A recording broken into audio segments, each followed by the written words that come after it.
मैं आपको एक घटना सुनाता हूँ, सच्ची घटना। एक बार क्या हुआ, एक जर्मनी के प्रोफेसर के साथ मेरा झगड़ा हुआ, और झगड़ा इस बात का हुआ कि भारत महान कि जर्मनी महान।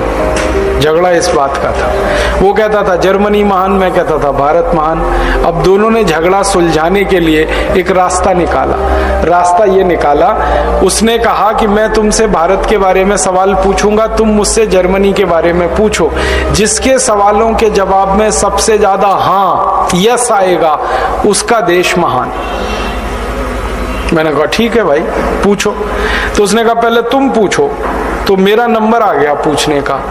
तो मैंने उससे सबसे पहला सवाल पूछा, जर्मनी में गन्ना होता है? तो उसने कहा नहीं, गन्ना होता ही नहीं। फिर मैंने कहा जर्मनी में केला होता है? उसने कहा नहीं। फिर मैंने कहा जर्मनी में आम होता है? उसने कहा नहीं। फिर मैंने कहा जर्मनी में लीची होती है? उसने कहा नहीं। मैंने कहा जर्मनी में सेब होता है? उसने कहा नहीं। मैंने कहा जर्मनी में संतरा होता है? उसने कहा नहीं। अब थोड़ी देर में बौखला गया वो, क्योंकि हर सवाल का जवाब नहीं नहीं नहीं नहीं, तो हारने वाला है वो। तो कहने लगा मिस्टर राजीव दीक्षित, मेरे जर्मनी में कोई मीठी चीज पैदा नहीं होती, अब आगे पूछो। तो मैंने कहा चलो अब दूसरा सवाल है। मैंने कहा जर्मनी में पालक होता है? पालक, क्योंकि पालक तो मीठा नहीं है। तो उसने कहा नहीं। मैंने कहा जर्मनी में मेथी होती है? मेथी? उसने कहा नहीं। मैंने कहा जर्मनी में मूली होती है? मूली? उसने कहा नहीं। फिर थोड़ी देर में बौखला गया। मैंने पूछा धनिया होता है? उसने कहा नहीं। मैंने पूछा पुदीना होता है? उसने कहा नहीं। फिर थोड़ी देर में कहने लगा मिस्टर राजीव दीक्षित, हरे पत्ते की कोई चीज मेरे देश में पैदा नहीं होती, अब आगे पूछो। तो मैंने कहा अब तुम ही बता दो होता क्या है इस देश में।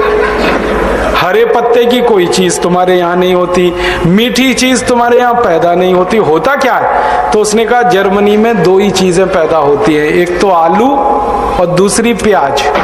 अब आलू में प्याज मिला के खा लो या प्याज में आलू मिला के खा लो, दो ही चीजें हैं हमारे पास।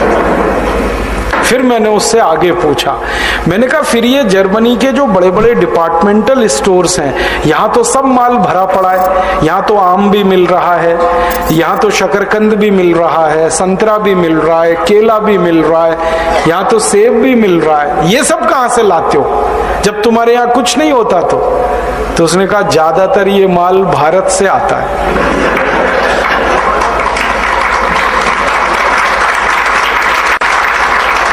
तो मैंने कहा किसका देश महान? तो वो बोला नहीं मुंह से, मान तो लिया उसने कि भारत देश महान, बोला नहीं। मैंने कहा इससे बुलवाना है। तो फिर मैंने कहा अब तुम पूछ लो, तुम भारत के बारे में पूछो, मैं उत्तर दूंगा।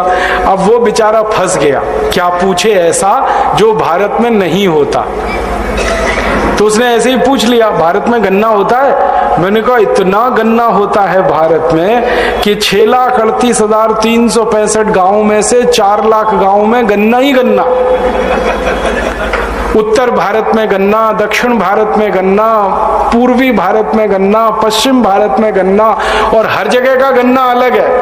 कहीं लाल गन्ना, कहीं काला गन्ना, कहीं हरा गन्ना, कहीं पीला गन्ना, कहीं गन्ने में रस बहुत ज्यादा है, कहीं गन्ने में रेशा बहुत ज्यादा है। फिर मैंने समझाया 2550 किस्म का गन्ना भारत में होता है। तो उसकी आंखें फट गई हैं। मैंने कहा हाँ, कहीं नहीं खाया पूरी दुनिया में। फिर उसने कहा आम होता है भारत में? आम? मैंने कहा भैया भारत में 500 से ज्यादा प्रजाति के आम तो कभी भी मिल जाएंगे, और कुल आमों की प्रजातियां 5000 हैं जो मौसम पे मिल जाते हैं। दक्षिण भारत का अलग आम, उत्तर भारत का अलग आम, पूर्वी भारत का अलग, पश्चिम भारत का अलग। और मैंने तो उसको एक बात कही थी तो वो हैरान हो गया। मैंने कहा दिल्ली हमारे देश की राजधानी है, वहां से सिर्फ 100 किलोमीटर चलो, उत्तर दक्षिण पूरब पश्चिम, दिल्ली को केंद्र बनाओ, 100 किलोमीटर की परिधि में घूम के आओ, 500 जात का आम तो उतनी दूरी पे ही मिल जाता है। लंगड़ा आम, चौसा आम, फजली आम, तोतापुरी आम, दशहरी आम, कितने नाम गिनाओ। दक्षिण के तो अभी नाम ही नहीं गिनाए, नीलम आम, बैगन फली आम। तो वो कहने लगा इतना? मैंने कहा हाँ भाई। फिर उसने कहा ये बताओ भारत में क्या नहीं होता? मैंने कहा यही सवाल कभी भी तुम पूछोगे तो उत्तर ही नहीं मिलेगा, क्योंकि भारत में सब कुछ होता है और हर गांव में होता है।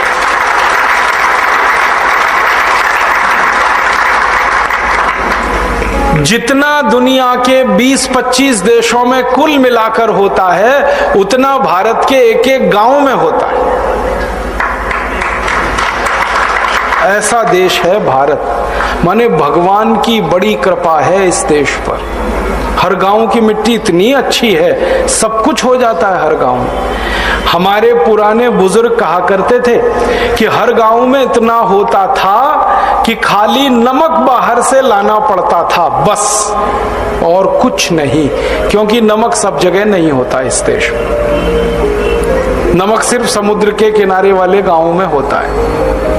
नमक छोड़कर हर चीज हर गांव में होती है, कुछ लाना ही नहीं पड़ता बाहर से।